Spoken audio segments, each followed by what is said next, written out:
Bon début du week-end, Madame, Monsieur. Voici les grandes lignes de cette édition du journal sur Congo 26 Télévision.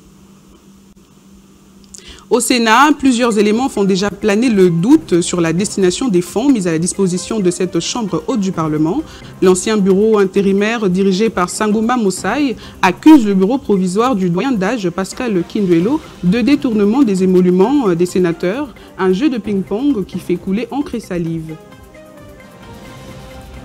On les compte par milliers à Kinshasa, les enfants non accompagnés socialement. Leur présence dans les rues a des implications néfastes sur la société.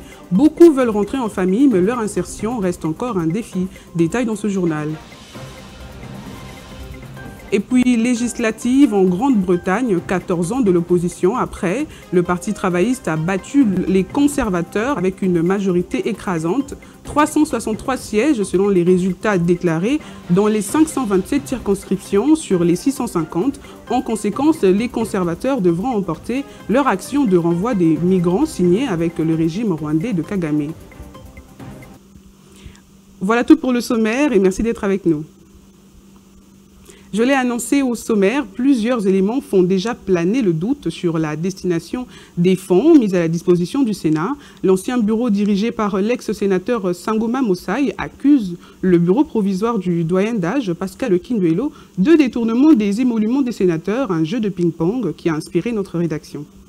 Décidément, l'opinion a l'as de ces cas de détournement des fonds publics, souvent classés au final. Ce qui se passe au Sénat emboîte les pas aux autres exploits réalisés par les gestionnaires des finances publiques à divers titres et niveaux. Entre le bureau AI de cette chambre du Parlement, accusé d'avoir perçu au moins 700 000 $, 10 jours plus tard après la cérémonie de remise-reprise, et le bureau provisoire Kinduelo, accusé à son tour d'avoir fait disparaître la somme de 3 millions de $ destinée à la paie des sénateurs, qui dit vrai, un jeu de ping-pong de nature à flouer le peuple congolais. Le trésor public malmené par une clique d'individus anti-patrie censés pourtant mener à bon port la République. Sans détour, la justice a du pain sur la planche, bien que réputée malade. Visiblement, Sangouma et Kinduelo veulent à leur tour tourner l'opinion en bourrique, pendant que chacun d'eux a les mains sales. Ça, c'est le Congo voulu grand par les mêmes personnalités auteurs d'un forfait loin de dire son nom.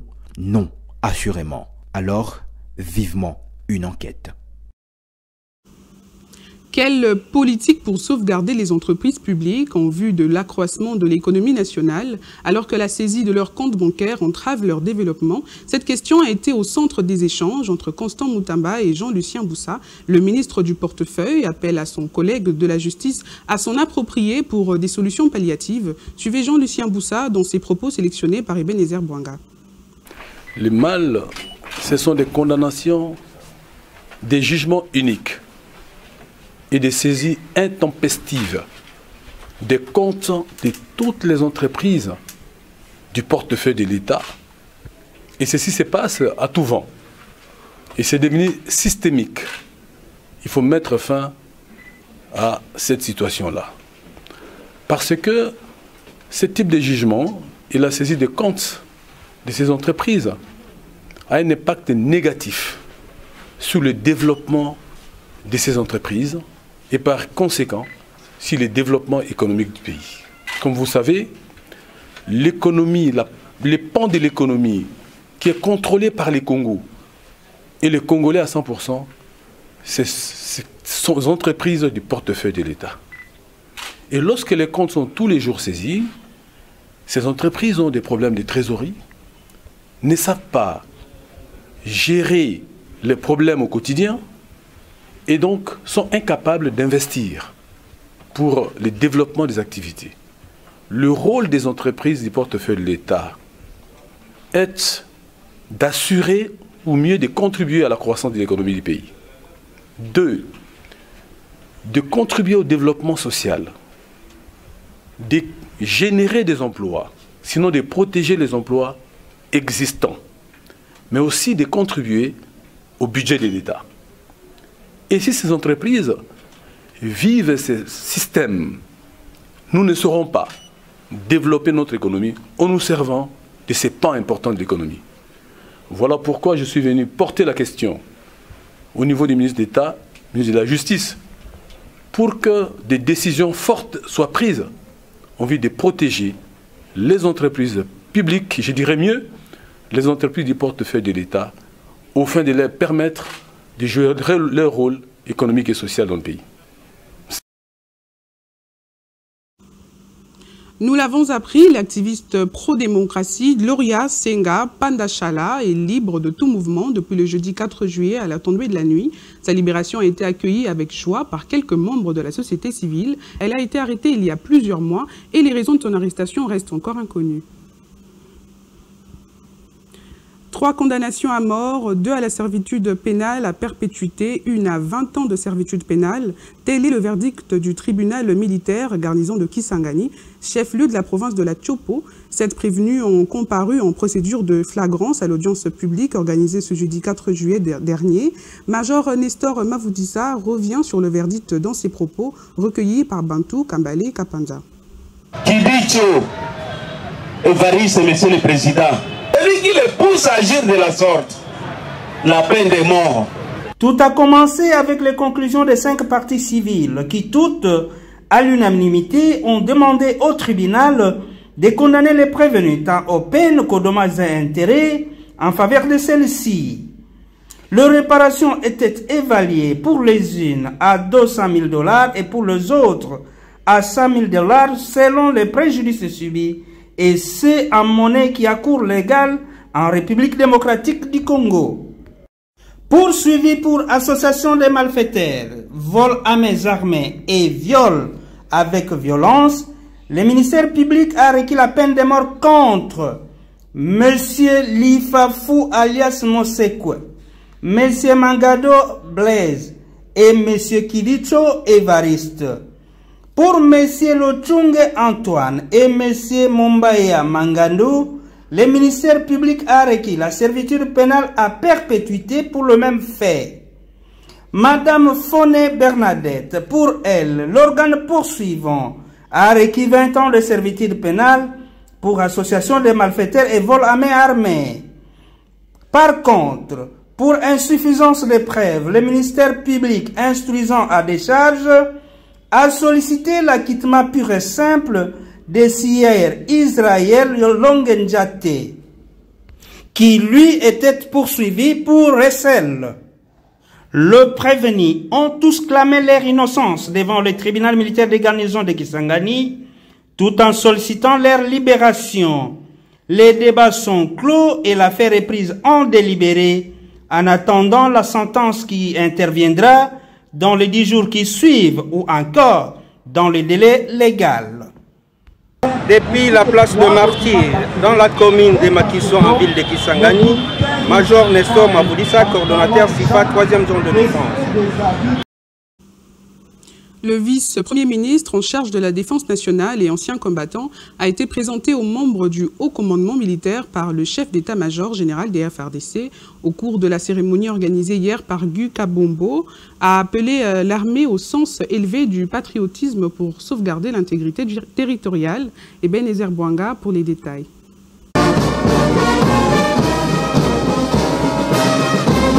C'est au quartier général des forces armées de la République démocratique du Congo, au camp colonel Kokolo, que s'est tenue cette cérémonie de présentation du ministre de la Défense nationale, Guy Kabombo, aux hommes des troupes. Un contact à inscrire dans le cadre d'un premier échange au cours duquel le chef d'état-major général des FARDC, le général Christian Chiwewe, a dressé les tableaux actuels de la situation générale de l'armée dans un contexte de guerre à l'Est menée par l'armée rwandaise et ses alliés, tout en relevant l'urgence de la mise en place de certaines réformes et ressources pour le renforcement des capacités opérationnelles de l'armée. À son tour, Guy Kabombo Mwandianvita a réitéré au commandement militaire de l'armée la volonté du chef de l'État de renforcer les capacités des hommes en armes. L'occasion paraissait belle pour lui d'exprimer sa détermination et celle du gouvernement souminois à apporter les solutions idoines aux problèmes rencontrés au sein de l'armée congolaise, tout en rappelant à tous l'abnégation, l'essence élevée du patriotisme et la discipline pour sauvegarder l'intégrité territoriale de la RDC. Un échange fructueux au cours duquel certaines priorités stratégiques ont été traitées pour mettre fin à la guerre imposée injustement par les minuscules Rwanda, troublant la paix dans l'est du pays. De son côté, le vice-premier ministre en charge de l'Intérieur et la Sécurité a été présenté à la police nationale congolaise lors d'une cérémonie consacrée à la prise d'armes au commissariat général de la PNC. Jacquemin Chabani s'est engagé à défendre la politique générale de conduite de la PNC dans le souci de professionnaliser ce service afin qu'il accomplisse au mieux sa mission. Suivez.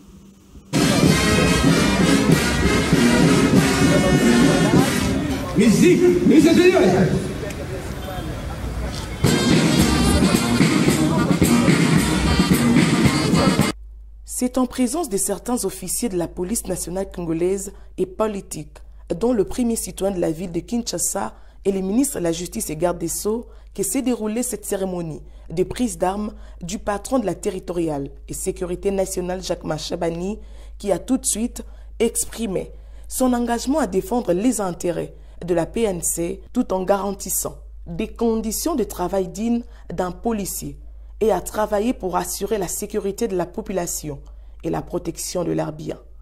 Ainsi, mon mandat mettra un accent sur l'assainissement et la maîtrise des effectifs de la police nationale congolaise à travers un processus d'identification normal et adéquat. Le recrutement et la formation des agents de la police nationale congolaise.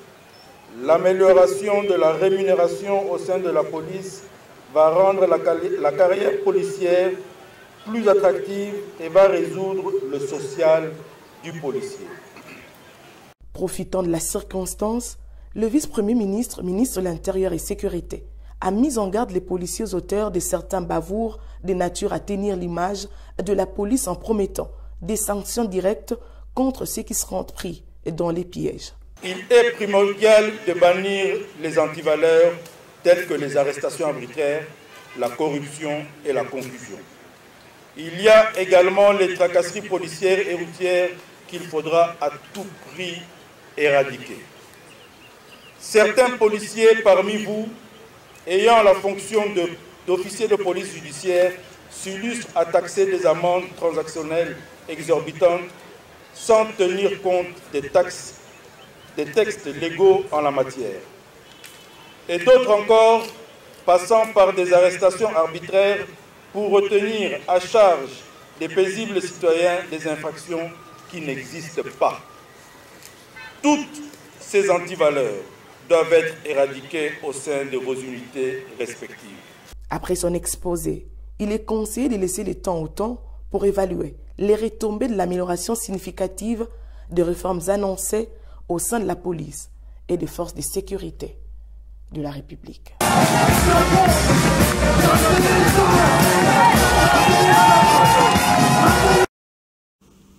Les incendies à répétition dans la ville de Bukavu inquiètent l'autorité urbaine. Dans moins d'un mois, 3 incendies ont été déclarés dans les communes de Kadutu et d'Ibanda. Le maire de Bukavu sollicite l'implication des autorités compétentes pour mettre fin aux constructions anarchiques dans son entité. Primo Pascal Roudaigua nous en parle depuis Bukavu. Plusieurs maisons ont été incendiées mercredi dans le quartier Nyalukemba en commune d'Ibanda. C'est dans la ville de Bukavu au sud Kivu. Ce troisième drame, dont le bilan n'est pas encore connu, pousse beaucoup de familles de passer la nuit à la Belle Étoile. Le maire de Bukavu, Zeno Karumba, accompagné des ministres provinciaux des infrastructures et de l'intérieur, ont été dans les avenues Irambo, Evariste Baganda, avenue Cimetière et Hewabora pour évaluer les dégâts causés par ces incendies. Malheureusement, il est impossible de dresser actuellement les dégâts humains et matériels parce que plusieurs maisons non identifiées sont parties en fumée. Une enquête ad hoc a été diligentée pour établir le bilan réel et à présenter à l'autorité provinciale. Zeno Karumba a déploré les constructions anarchiques qui seraient à la base de ces incendies et propose à la hiérarchie de revoir l'urbanisation de son entité. Une cité sans route, ce n'est pas une cité. La plupart des endroits construits à Bukavu n'ont pas de route. Donc quand vous allez parler de véhicules anti-incendie, ça va passer par où? Même s'il y en avait. Voilà, je pense qu'il faut voir du côté population et du côté de l'État. Il a profité de cette visite pour présenter sa compassion à toutes les familles victimes de ces incendies. L'épidémie de choléra, annoncée officiellement ce vendredi 5 juillet par le gouverneur du Kassai-Oriental, Mbwebwe Kapo, suite aux statistiques, 11 décès déjà sur 30 cas enregistrés à la 10e semaine de la maladie. Le gouverneur de cette province appelle la population à l'observation des mesures d'hygiène. Chers compatriotes, le choléra est une maladie diarrhéique à début brutal, caractérisée par l'émission de ces liquides, profuse et parfois des vomissements évoluant rapidement vers le danger de mort. Notre province a déjà connu des épidémies de choléra en 2002, 2018, 2022, ayant entraîné plusieurs malades et beaucoup de décès. Cette année, dès la 10e semaine à ce jour, notre province, à travers 11 de ses 19 zones de santé, a enregistré 30 cas de choléra, dont 10 échantillons prélevés et acheminés à l'INRB Kinshasa, laboratoire de santé publique, parmi lesquels 4 sont revenus positifs à l'agent causal de choléra. Ce qui confirme la présence de cette maladie dans la province du Kassai-Oriental. Ainsi, au vu de ces résultats, je déclare la province du Kassai-Oriental en épidémie de choléra. J'appelle notre population au respect sans relâche des mesures d'hygiène, notamment le lavage des mains au savon et ou à la cendre, la couverture des aliments et la rassure que nos équipes techniques, accompagnées de nos partenaires en santé, sont déjà à pied d'œuvre pour maîtriser cette épidémie. Que Dieu protège notre population. Je vous remercie. Travaux de réhabilitation du tronçon Chikapa-Kamako dans la province du Kassai. Le directeur général adjoint de l'Agence congolaise des grands travaux a inspecté le chantier pour se rendre compte de l'état d'avancement de ce projet qui s'étend sur 120 km. La réalisation de ce projet suscite des espoirs au sein de la population kassaïenne. Suivez le DGA Jean-Claude Mido. Tout a commencé par cette audience lui accordée par le gouverneur de province, M.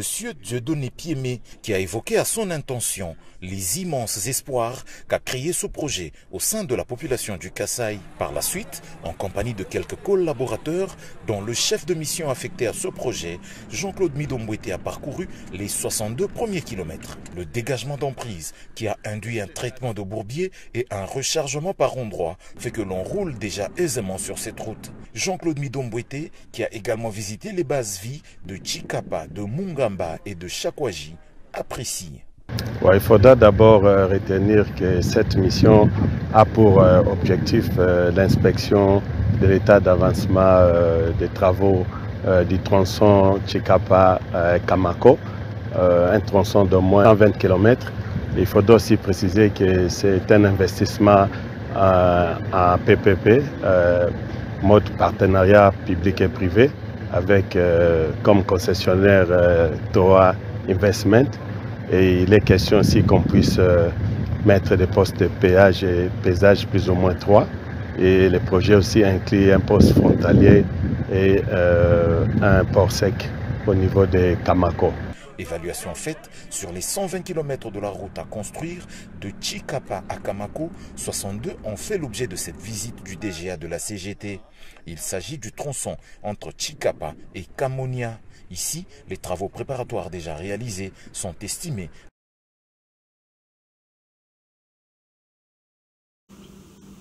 La ville de Kinshasa compte des milliers d'enfants non accompagnés socialement. Leur présence dans les rues a des implications néfastes sur la société. Leur réinsertion sociale ne serait-il pas un remède car beaucoup veulent rentrer en famille? Steve Bonyemé les a rencontrés.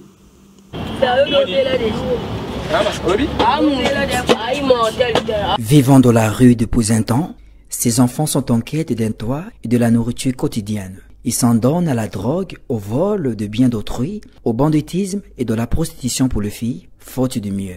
Selon les déclarations, nombreux parmi eux sont dans la rue, non pas de leur propre gré. Ils lancent à ce sujet un appel à l'aide au gouvernement en vue de leur réinsertion dans la société.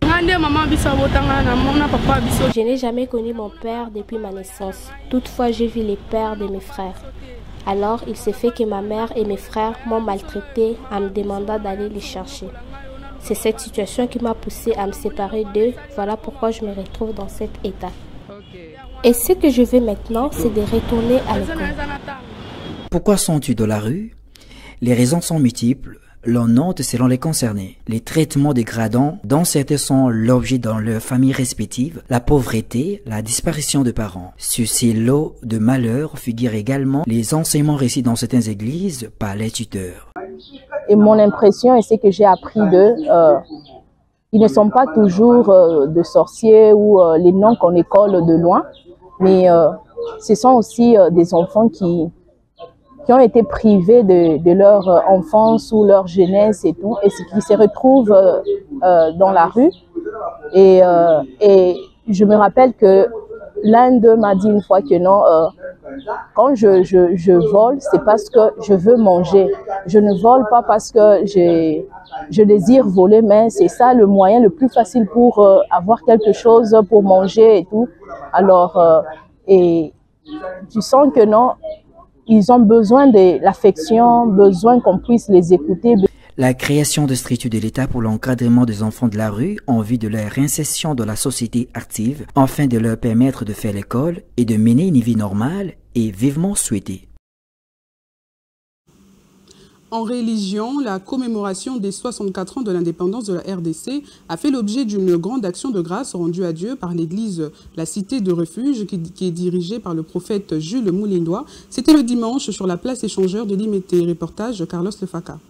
À travers cette croisade, l'homme de Dieu, le prophète Gilles Moulindois de la Cité de Refuge et les enfants de Dieu de cette église ont rendu de multiples actions de grâce à l'éternel Dieu pour son don, la RDC. Une occasion pour ces multitudes de prières aussi en faveur de chefs de l'État et les déplacés dans l'est du pays. Venant des quatre coins de Kinshasa pour participer à ces grands rassemblements, les membres de la Cité de Refuge ont également honoré leur conducteur, le prophète Moulindois, qui leur avait lancé l'appel à cette croisade marquée par la Sainte Seine. Plusieurs autorités politiques, militaires et civiles ont participé à cette grande croisade. S'agissant cette occasion, le prophète Jules Moulindois a instruit les enfants de Dieu de prier pour la nation dans son ensemble, mais surtout en mettant l'accent sur nos frères et sœurs de l'Est qui passent de moments difficiles et aussi le chef de l'État qui s'y bat pour ramener la paix et la tranquillité dans l'Est du pays. L'homme de Dieu a fortifié ses fidèles et les a invités à croire en Dieu et à savoir qu'ils ont des grâces de Dieu dans leur vie. Un événement qui a connu un grand succès, le prophète Gilles Moulindois va poursuivre cette action dans d'autres provinces afin de gagner encore beaucoup d'âmes pour les seigneurs selon la mission que lui a confiée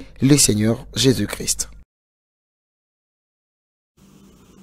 Très loin de la RDC, en Grande-Bretagne précisément, on connaît le vainqueur des législatives d'hier jeudi. C'est le Parti travailliste qui a remporté une majorité écrasante en arrachant 363 sièges selon les résultats déclarés dans 527 circonscriptions sur les 650. Une très bonne nouvelle pour ce parti qui revient à la tête du gouvernement britannique après 14 ans de la gouvernance des conservateurs qui devront emporter leur accord de renvoi des migrants signé avec le régime rwandais de Kagame.